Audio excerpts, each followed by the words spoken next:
السلام علیکم ورحمۃ اللہ وبرکاتہ۔ بسم اللہ الرحمن الرحیم۔ سامعین و ناظرین، ہنسنا ایک انسانی خصلت ہے اور عین فطری عمل ہے۔ یہی وجہ ہے کہ انسان ہنستے ہیں اور جانور نہیں ہنستے، کیونکہ ہنسی اسی وقت آتی ہے جب کہ ہنسی کی بات سمجھ میں آتی ہے، اور ظاہر سی بات ہے کہ یہ سمجھداری جانوروں میں نہیں ہوتی۔ چونکہ اسلام دین فطرت ہے، اس لیے اسلام کے سلسلے میں یہ تصور محال ہے کہ وہ ہنسنے ہنسانے کے فطری عمل پر روک لگائے گا، بلکہ اس کے برعکس اسلام ہر اس عمل کو خوش آمدید کہتا ہے جو زندگی کو حشاش بشاش بنانے میں مددگار ثابت ہو۔ اسلام یہ پسند کرتا ہے کہ اس کے پیروکار کی شخصیت بارونق، حشاش بشاش اور تر و تازہ ہو۔ مرجھائی ہوئی، بے رونق اور پژمردہ شخصیت اسلام کی نظر میں ناپسندیدہ ہے۔ اس اسلامی شخصیت کا نمونہ دیکھنا ہو تو آپ سے بہتر نمونہ اور کیا ہو سکتا ہے۔ آپ صلی اللہ علیہ وسلم کی سیرت پاک کا مطالعہ کرنے والا بخوبی جانتا ہے کہ آپ صلی اللہ علیہ وسلم گوناگون دعوتی مسائل اور اس راہ میں پیش آنے والی مشکلات کے باوجود بسا اوقات مسکراتے اور خوش رہتے تھے۔ آپ کے ہونٹوں پر مسکراہٹ ہوتی تھی، اپنے ساتھیوں کے ساتھ بالکل فطری انداز میں زندگی گزارتے تھے اور ان کے ساتھ ان کی خوشی اور ہنسی مذاق کی باتوں میں شرکت فرماتے تھے، ٹھیک اسی طرح جس طرح ان کے غموں اور پریشانیوں میں شریک رہتے تھے۔ آپ صلی اللہ علیہ وسلم لوگوں کے ساتھ مذاق بھی کیا کرتے تھے۔ بڑا مشہور واقعہ ہے کہ ایک بڑھیا نے آپ سے درخواست کی کہ دعا کریں کہ میں جنت میں چلی جاؤں۔ آپ صلی اللہ علیہ وسلم نے فرمایا کہ جنت میں بری عورتیں نہیں جائے گی۔ یہ جواب سن کر وہ بڑھیا رونے لگی۔ آپ صلی اللہ علیہ وسلم نے مسکراتے ہوئے فرمایا کہ بری بھی جنت میں کوئی بری نہیں ہوگا۔ اللہ تبارک و تعالی برے مرد اور بری عورت دونوں کو جوان کر کے جنت میں لے جائیں گے۔ گویا آپ نے یہ فرمایا کہ تو جنت میں ضرور جائے گی لیکن بری ہونے کی حالت میں نہیں جائے گی، اللہ تبارک و تعالی جوان کر کے لے جائیں گے۔ لیکن ہم لوگ ہنسی مذاق کو تقوی کے خلاف سمجھتے ہیں اور مذاقی آدمی کے بارے میں یہ تصور رکھتے ہیں کہ اس کے دل میں خدا کا خوف نہیں۔ یہ غلط تصور ہے۔ بسا اوقات ایسے آدمی کے دل میں اس آدمی سے زیادہ تقوی ہوتا ہے جو ظاہراً تقوی کا ڈھونگ رچاتا ہے۔ کسی نے کیا خوب کہا ہے، ہنسی ہے گو لبوں پہ ہر دم اور آنکھ بھی میری تر نہیں ہے۔ ہنسی ہے گو لبوں پہ ہر دم اور آنکھ بھی میری تر نہیں ہے، مگر دل جو رو رہا ہے پہ ہم کسی کو اس کی خبر نہیں ہے۔ یعنی بظاہر ہونٹوں پر مسکراہٹ ہے، ہنسی ہے، آنکھوں سے آنسو بھی نہیں بہہ رہے ہیں، مگر وہی جانتا ہے کہ دل کے اندر کیسا درد بھرا ہوا ہے اور دل کے اندر کیسا خوف ہے۔ لیکن اس کا مطلب یہ بھی نہیں کہ ہر وقت اور ہر لمحہ ہنسی مذاق کا مشغلہ بنا لے۔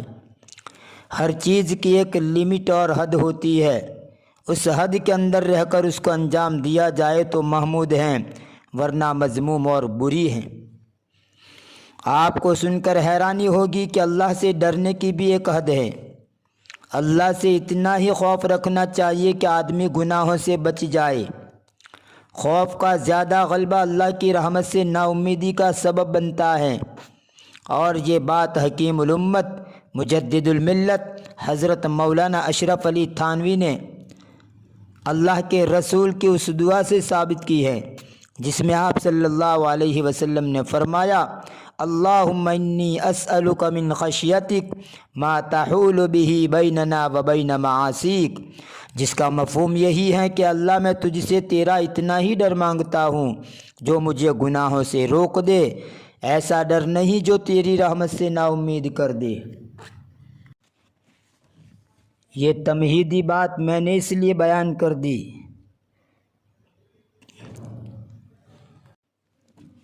تاکہ مزاحیہ باتوں کو تقوی کے خلاف نہ سمجھا جائے۔ تو اب آئیے ایک مزاحیہ حکایت کی ترجمے کی طرف بڑھتے ہیں، اور انشاءاللہ وقتاً فوقتاً اس قسم کی مزاحیہ حکایتیں آپ کے سامنے پیش کی جاتی رہے گی۔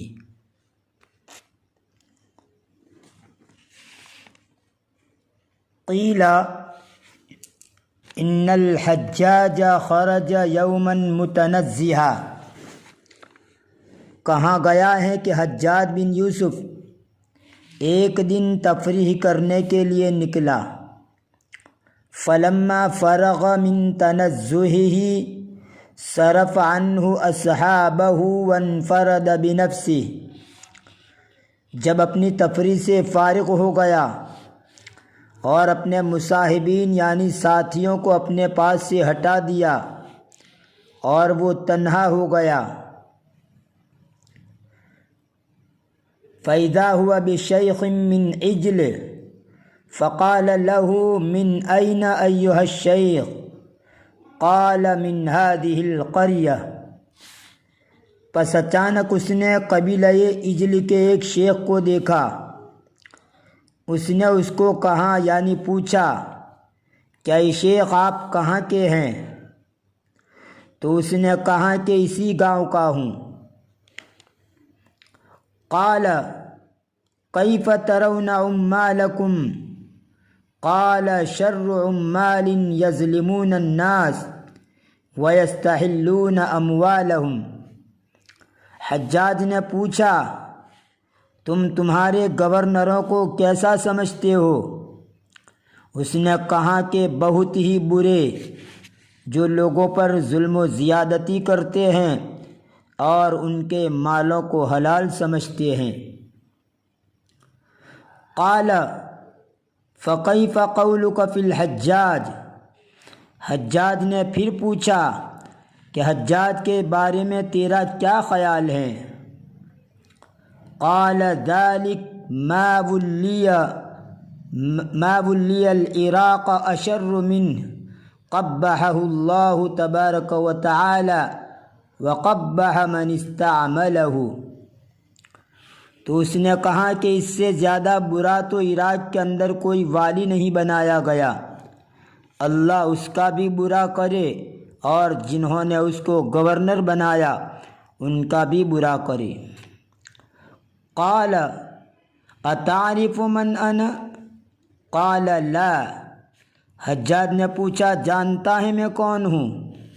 تو اس نے کہا نہیں۔ قال الحجاج۔ تو حجاج نے کہا کہ میں ہی حجاج ہوں۔ قال اتعرف من انا؟ تو شیخ نے کہا کہ مجھے جانتا ہے میں کون ہوں؟